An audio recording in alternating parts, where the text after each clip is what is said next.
Hi everyone! So tonight I'm going to be doing a book review on the second book in the Long Price Quartet, and that's going to be A Betrayal in Winter. Now, this is going to be spoiler-free as much as I can. That being said, I will be talking about a few of the characters that we met in the first book, A Shadow in Summer. So if you have not read that and want to know nothing going in, then you should turn this review off. But other than that, there won't be really any spoilers for this book in particular. So I didn't really know what I was getting into when I moved into the second book in the series. The end of the first book was spectacularly subtle.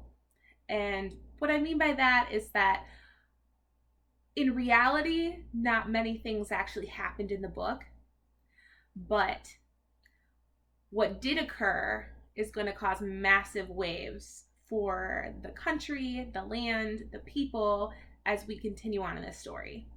Now, Betrayal in Winter takes place roughly 14 years after the end of A Shadow in Summer, which is kind of cool to get such a large time jump. But when we do this time jump, we're still following the two main characters that we followed in A Shadow in Summer, and that would be Ota and Mati. This story takes place in a slightly different setting. It takes place in the city of Machi, which we learned was the home city of Ota in the first book. And so this is way far in the north, which makes it very, very different than Sarkat, which is where we were in for the first book. That book was set in this southern city where it was warm and wonderful, and Machi is so different. And I think the tonal shift that comes with moving from a southern city to a northern city that spends months of the year in darkness and is brutal and has these horrible winters really matches with the tonal shift of the story and where our characters are now. I really enjoyed that. I like exploring this new city, and you get to see more of the culture of the Kaim. So the plot of this story is basically a murder mystery wrapped in a bunch of political intrigue. We start in the city of Machi, and at the start of the story, the Kai Machi, the leader of the city, is dying. And so the question is succession. Who's going to take his spot when he dies? Now, in the laws of the Kaim, any male heirs must duke it out and kill each other until there's only one left. Fight me!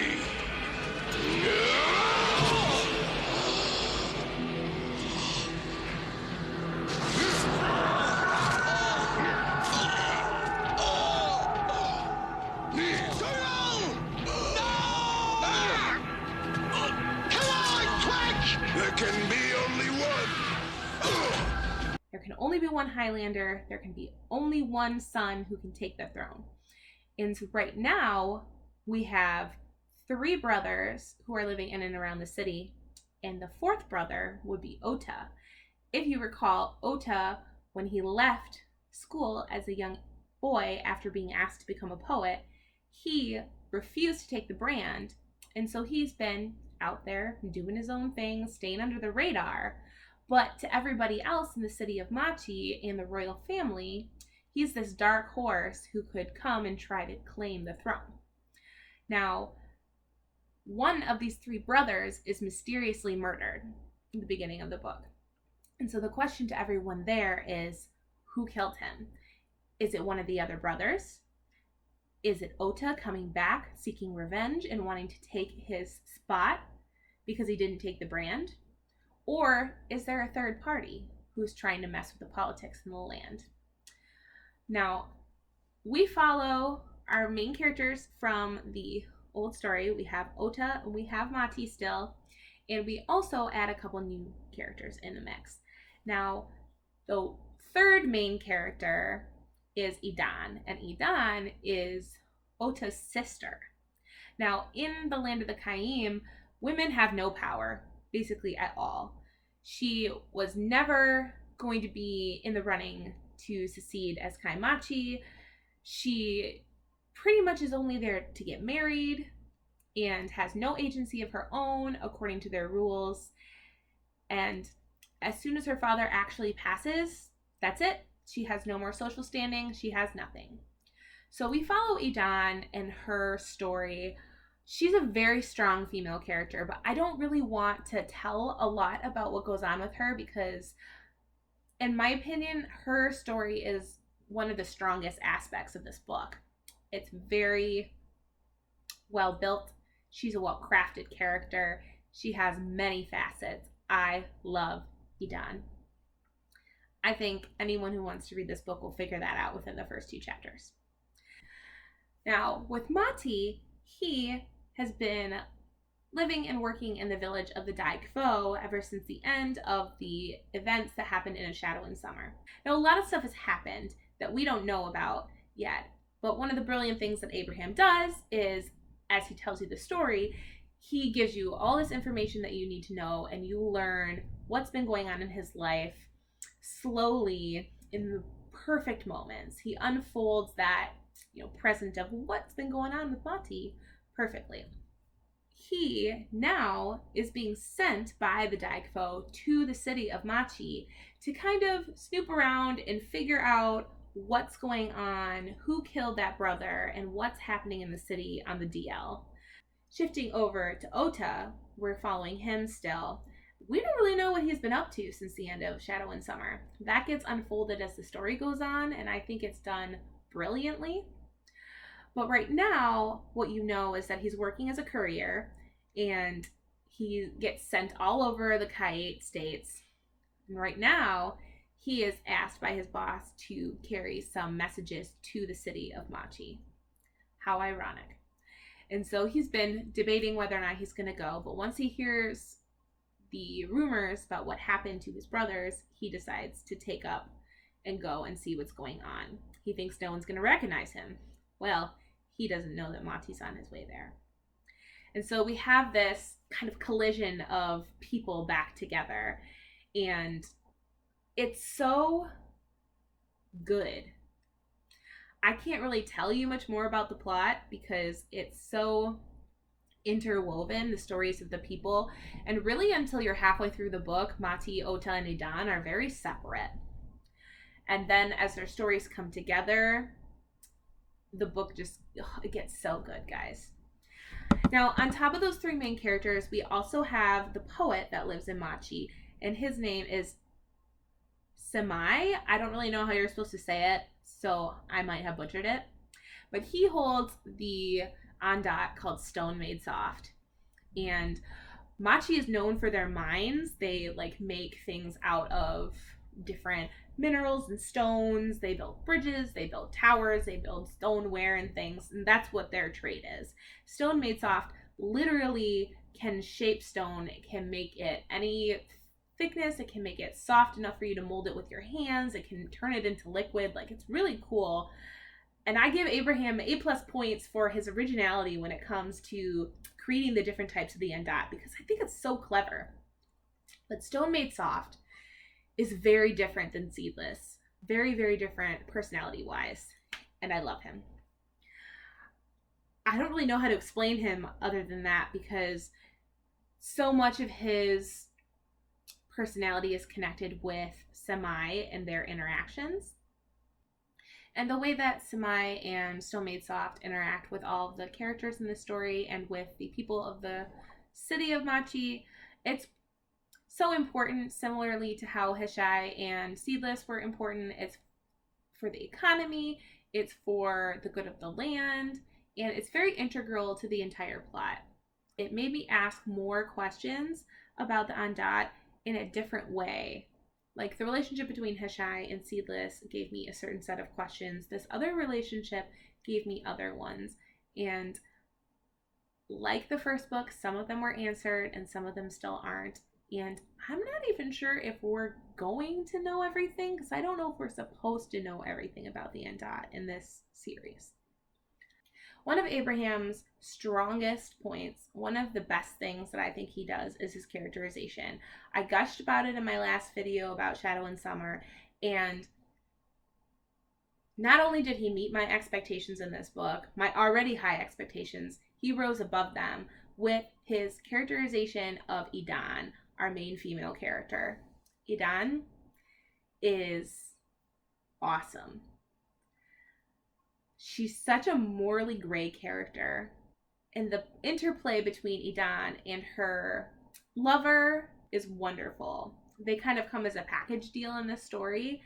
And through this couple, Abraham really explores some difficult themes, which I'll get to later. But Idan is such a juicy character. She has so many facets. I felt like every time she made a decision, I really understood her motivations because all I had to do was think, how would a person react in real life? Wow. I feel like Abraham has an understanding of people. I don't know if he knows a lot about psychology on an academic level, but I feel like either he knows about psychology or he's just really good at reading people. Either way, he just makes the most realistic characters I've ever read. Now, Idan is a female in this society, and I explained she doesn't really have much agency, she doesn't really have much power, and she absolutely hates that. Like any one of us would probably hate. I would hate it if I had to live a life the way she had. Her whole shtick is that she wants gender equality. She wants women to have just as much power as men do. And she is not afraid to do what she believes it takes to make this happen. She compromises her morals. She compromises a lot of things in this story. And I think that she surprises herself with how far she's willing to go for certain things. And I know that sounds really vague, but one of my favorite things about reading this book was figuring out her character as I read the story. Along with the characters, I loved the love triangle that we had in the first book, and we have another love triangle in this one. I don't really want to spoil who it's between, but it's also really well fleshed out and not cheesy in any way. I don't know how he pulled that off 2 books in a row, but somehow he did. The writing style continues to be great. For me, it still feels like I'm just slipping into the story. I don't really have to think about processing anything, and the way that Abraham writes just kind of speaks to me. I hope other people feel the same. I love how he writes. It's not too flowery, it's not too sparse. The one big difference between this book and the previous one is that we have this giant time jump. And I didn't know how I was going to feel about that. People who had read this before me told me that there's about a 14-year jump in between each book and that we follow these main characters over the course of their lives. I was worried that I was going to feel some crazy disconnect. I did not. I appreciated the time jump. I appreciated that as a reader, you aren't supposed to just miraculously know everything that happened. And I loved that the characters have changed, but they're still the same people at their core. And the events that happened at the end of Shadow and Summer have real consequences to the story. And it's not just the immediate consequences. There's consequences for Ota and Mati, for the Kayet states in general, for Saraket, for everyone in this story. The events really did have an impact. So instead of just saying, oh, this happened and we're moving on, we get to see how that evolved. And it kind of reminded me of how I felt when I was playing the Mass Effect games, and how I thought it was so cool that when you finished the first game, the choices that you made carried over to the second one. And I'd never really seen that in a video game before. I've never really seen the type of consequence connection between stories in as large of a way as I did in this series. And I wouldn't have noticed it as much if it wasn't such a large time jump.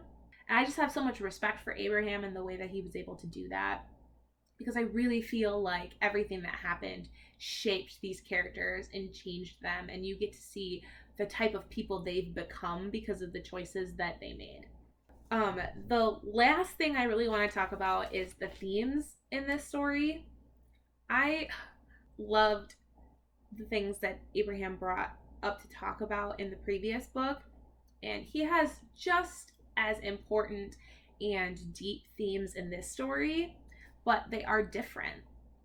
Now, the one that we did carry over is the idea of, do the ends justify the means? Is what I have to do, or what I feel like I have to do, is it going to be okay if I have the best of intentions? I think that's something that's going to be continuously explored in this series, but as our characters try to figure out how they feel about that and which side of the line they end up on, other themes that are explored in this story, we have a lot about traditions, because we have this succession that's going on. Not just the succession, but we also have, what's going on with Idan and how women are treated in this story, and trade and working with the Andad, and how the cities are protected by the Andad, and is that enough for us? So I feel like the big question of this story is, when is it time to change our traditions? Just because we've done these things the same way for so long, is that justification to commit atrocities? Is that justification for treating people poorly and not caring about, their rights as a human being? Where does the line between, this is our cultural practice and this is objectively wrong, lie? And there are many times where this kind of thinking is brought up, both by Ota and by Idan, and they kind of have different reasons for bringing these questions up and for pondering these themes, and I really like how that happens in the story. On top of that, we have the themes that Idan really brings across, and one of them is the topic of gender roles, and I feel like it's really discussed in a subversive way in the story, because Idan is fighting for gender equality, and she's going to do whatever it takes for her to get what she wants and what she feels like she deserves. And so she's fighting her fight to become equal to the other men in her family, but she's going about it in a way that's really destructive. And so it's just this, it takes like the girl power trope and like flips it on its head. There's a quote from the book that I really love. Let me see if I can find it. It says, perhaps if once someone had taken her to task, had treated her as if her actions had the same weight as other people's, things would have ended differently. Or perhaps folly is folly because you can't see where it moves from ambition into evil. Arguments that seem solid and powerful prove hollow once it's too late to turn back. I feel like that quote really gives you a little bit of a glimpse inside her mind. And so she's willing to do all of these things to gain the power and agency she feels like she deserves. But where should she draw the line? And will she be able to draw the line when she reaches that point? So good. And the last one that I really feel like they touch on that's really good is that they talk about relationships, but it's not just the relationships, it's love. The question is, how far will you go for love? How far is too far? And is I love you and I'm doing this for you justification enough for your actions? This is really explored between the relationship of Idan and her lover, who his name's Adra, and his involvement in the story is also really good, but I really do not want to talk about it at all because I don't want to accidentally spoil something for you guys, and how that all pans out is very intriguing. This book was fantastic. I could not tell you if I liked it better or if I think it's better than Shadow and Summer. I just think that it has slightly different strong points, and there is action in this story. It moves a little bit faster. I feel like the pacing in this one might be a little bit better simply because while there's still a lot of conversations, there's a little less in here and a little more action. And so people who felt like the action was lacking in the first book will probably like this one bit better. There is real fighting. There's more travel going on. You get to see a little bit more of the world. And so I think that's pretty cool. There were a lot of things in this review that I skipped over. I could have talked about a lot of things at length, but such is the nature of these books, and I don't want to take up too much time, and I just really want you guys to read it because there's just so much to talk about. So when you read this book, come into Discord and please talk to me about it because it is fantastic and I want to pick people's brains. These books are fantastic. If you want something that has great characterization, that has intricate plots, and that really go into the political intrigue and consequences of people's actions, this is just so good. So thank you for watching. If you liked what you saw, please comment and subscribe. I would be ever grateful, and I hope you guys have a wonderful night. Bye.